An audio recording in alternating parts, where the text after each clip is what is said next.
Hello, welcome in a new video on Striking 3 Ruthless difficulty, and I will show you how to farm Jade Islands and Forest Rifles.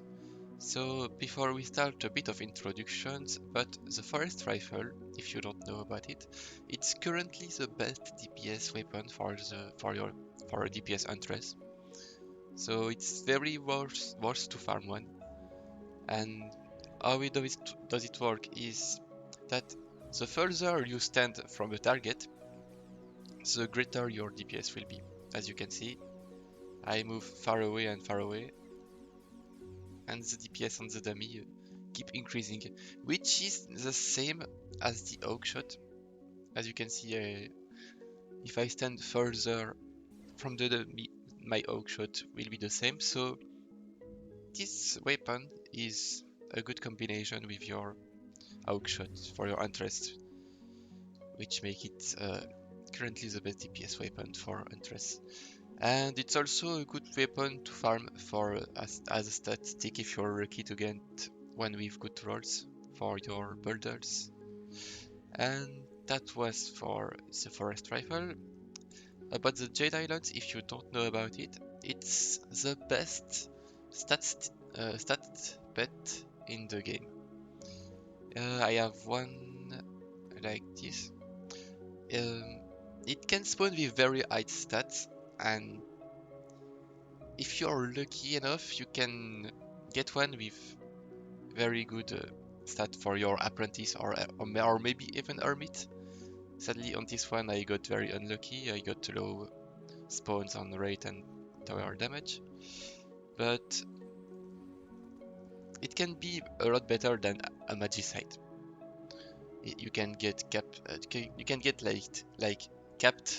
The same stats are a magicite as a magicite, but you can get some capped tower damage or tower rates as well, which makes the island very worth to farm. But the rate to get one is very it's very rare to get one.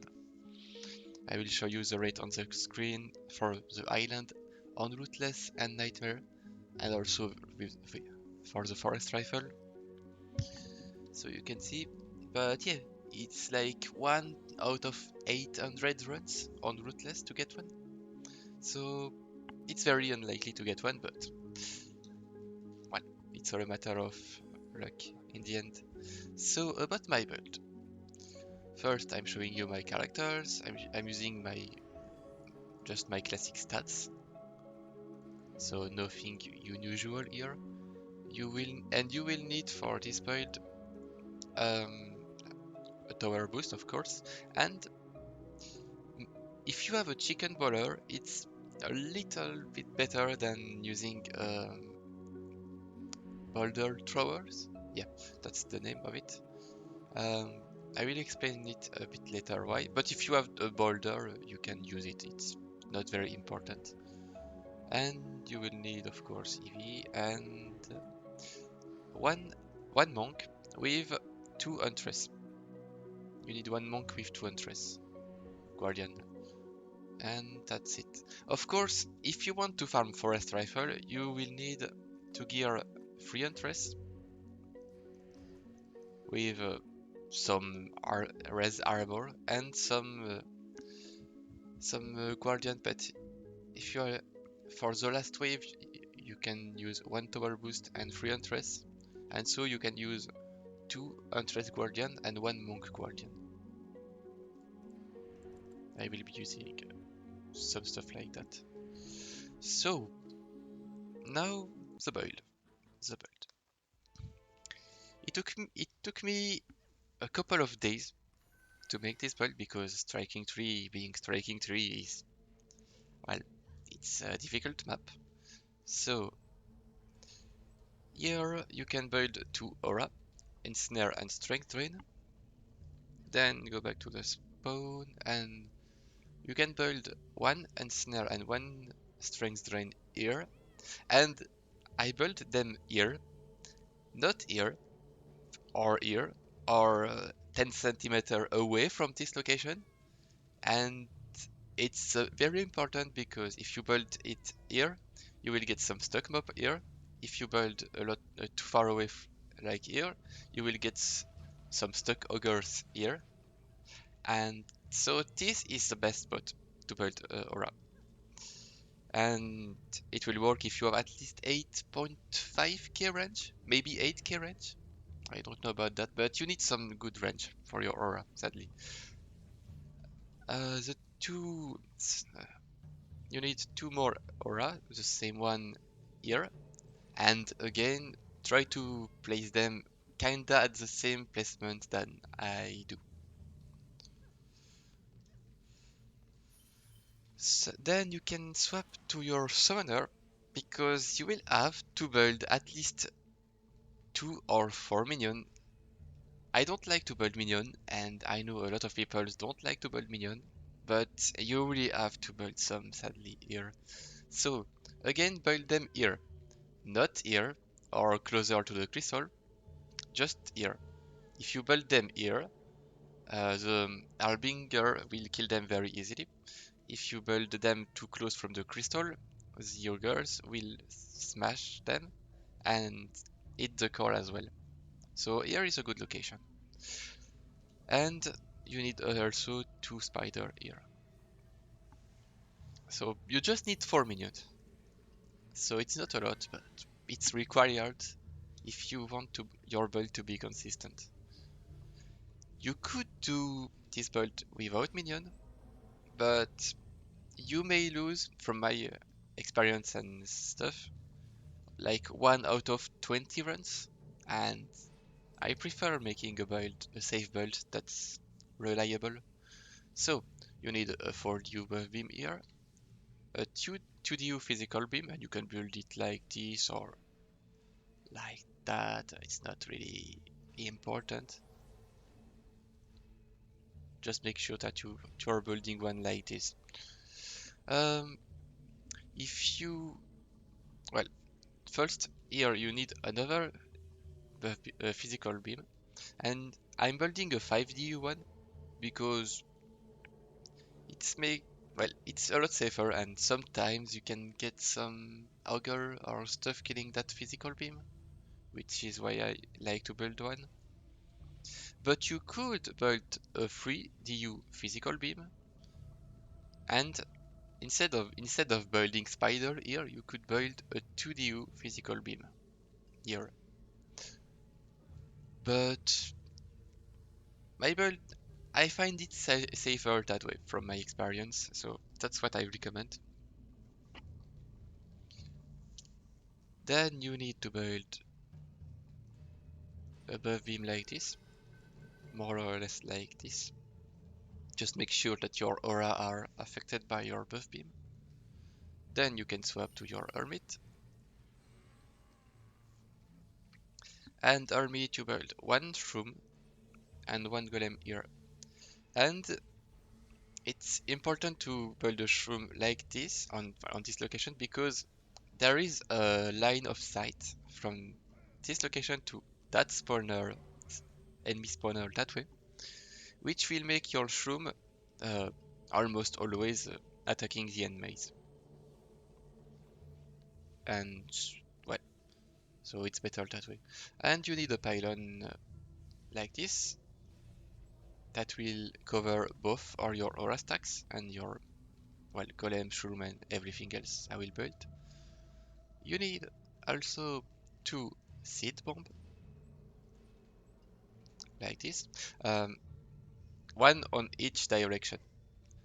Don't build the 2 of them like this, but one in this direction on the left and one on the right, also covering the middle area. It's important to kill the wyvern because, well, if you don't do that, the seed bomb may target the wrong target. And lastly, just build 8 lightning towers with your apprentice. Then you could just upgrade a bit all of this, and then swap to your, well, you could use okay, you have two options. One more AFK options that I use oftenly on my runs is 3 characters on the first wave, like this. And I start the wave. When the wave starts, you can give some mana to your tower boost monk.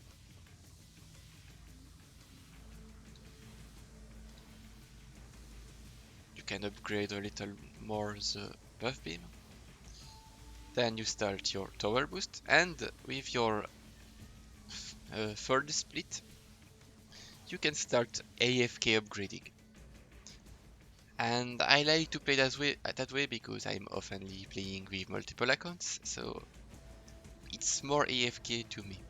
But you could, of course, just use 2 characters, your apprentice upgrader as main and a tower boost.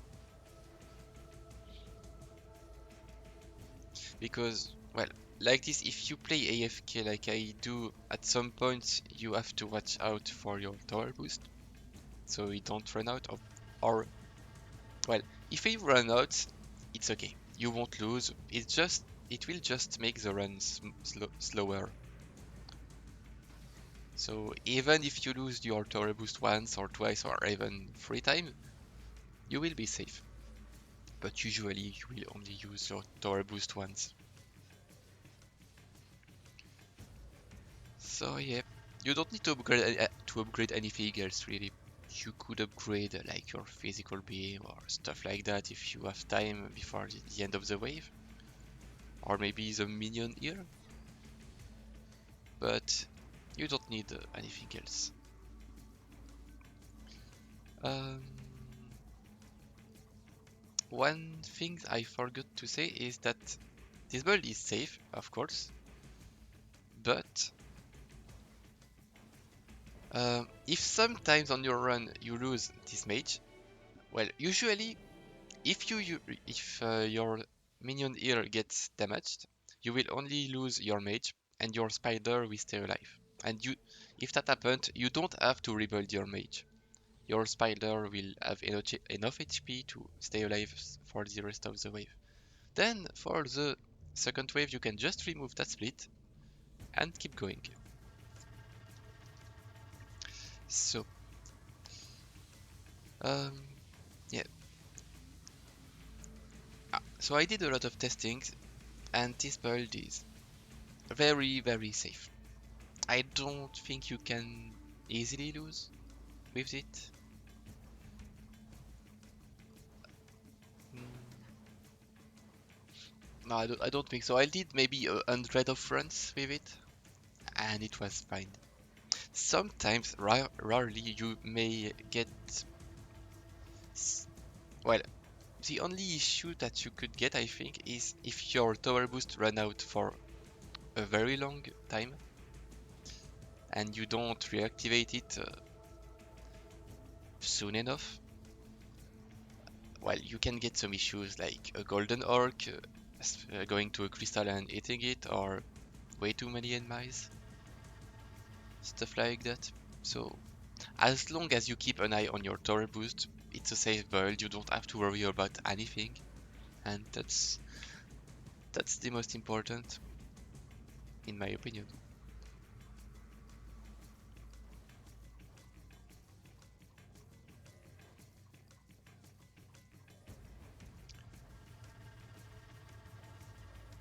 Yeah, and you may get some plus armor that way as well, if you're lucky. Well, very lucky. Maybe I'm unlucky because in my last 100 runs I didn't get any plus armor, just random plus drops. Nothing crazy. It's it's usually only cardboard tubes.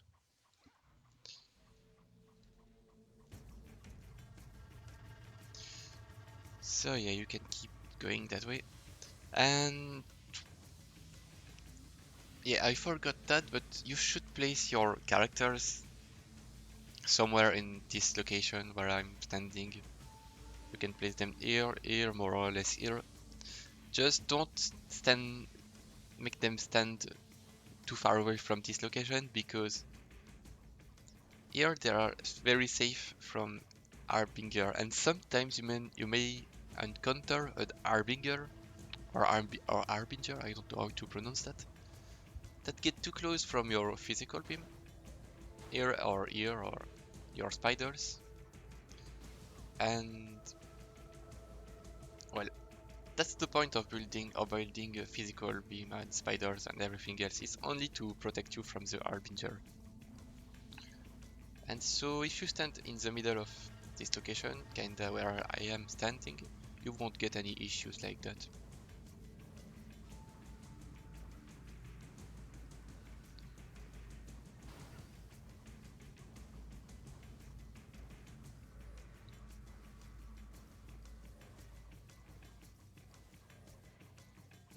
And you will usually run out of boost once per waves. It's very difficult to keep your boost during the entire wave, especially at the end. But that's fine, you can use your boost once or twice and this build will still work with no issues.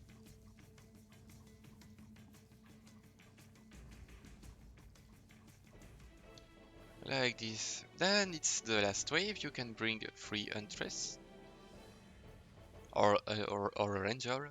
That work as well.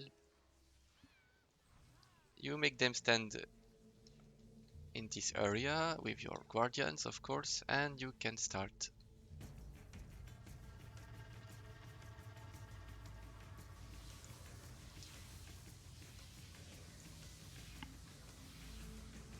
And I think I have one Huntress that doesn't have armor, and well, it's not very important. As long as you have 2 Huntress or Ranger with some Huntress Guardian on it, and with armor, that's all you need. The third Huntress with Monk Guardian is just a bonus.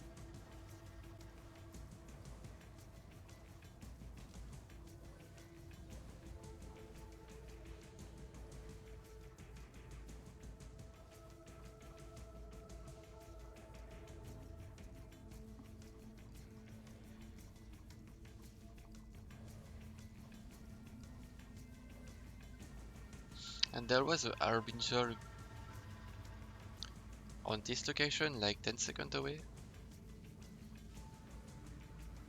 And I took some damage from him. But I was fine. But I could have died. But that rarely happens. And well, just as I said, try to stand somewhere in this area. Maybe my tower boost is a little bit too far on the right. You could also stand on the lightning towers. That could work. Well, no, maybe not. Or maybe yes. I don't know about that. I think it will be fine. It should be fine if you do that.